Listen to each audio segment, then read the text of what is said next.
مومن ہے وہ جو حق کی راہ چلتا ہے، ہر وقت اسلام کے اصولوں پہ ڈھلتا ہے۔ آج مومن نے جمیل اور دوسرے دوستوں کو بتایا محرم کے مہینے کی اہمیت اور فضیلت کیا ہے۔ جمیل، تمہیں پتہ ہے کہ محرم الحرام کا مہینہ ہے۔ یہ صرف اسلامی سال کی شروعات نہیں بلکہ قربانی، صبر اور حق کی علامت بھی ہے۔ جمیل تجسس سے پوچھا، مومن بھائی، یہ محرم کیوں اتنا خاص ہے؟ اور سب لوگ 9 اور 10 محرم کو اتنا کیوں یاد کرتے ہیں؟ مومن نرمی سے بتاتا ہے، جمیل، محرم وہ مہینہ ہے جسے اللہ تعالیٰ نے بہت محترم بنایا ہے۔ اس مہینے میں لڑائی جھگڑا کرنا بھی منع تھا، لیکن تاخن اسلام میں ایک عظیم قربانی اسی مہینے میں دی گئی، کربلا کی قربانی۔ جمیل نے پوچھا، کربلا وہ کیا ہے؟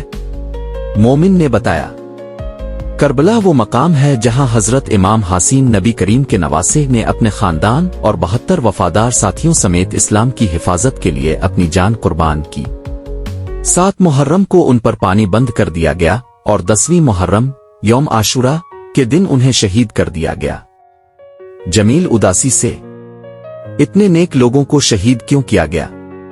مومن نے بتایا، کیونکہ امام حسین نے ایک ظالم حکمران یزید کی بیعت سے انکار کیا تھا۔ وہ چاہتے تھے کہ دین اسلام خالص رہے، طاقتور لوگوں کی خواہشوں کا تابع نہ ہو۔ حسین نے دنیا کو ظالم کے سامنے نہ جھکنے کا درس دیا۔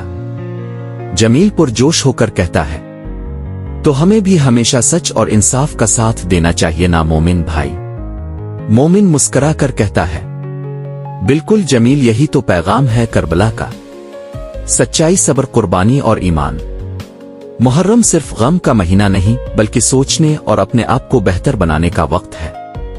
ہمیں چاہیے کہ ہم امام حسین کے راستے پر چلیں، سچ بولیں، نماز قائم کریں، مظلوم کا ساتھ دیں اور برائی کے خلاف کھڑے ہوں۔ جمیل سر جھکا کر کہتا ہے، میں وعدہ کرتا ہوں مومن بھائی کہ میں سچ بولوں گا، نماز پڑھوں گا اور کبھی کسی پر ظلم نہیں ہونے دوں گا۔ مومن محبت سے کہتا ہے، شاباش میرے بہادر دوستو، کربلا کا پیغام آج بھی زندہ ہے۔ سچائی، قربانی اور اللہ کی رضا کے لیے ہر قربانی دینے کا جذبہ۔ مزید ایسی ہی اسلامی ویڈیوز دیکھنے کے لیے چینل کو شیئر اور سبسکرائب کریں۔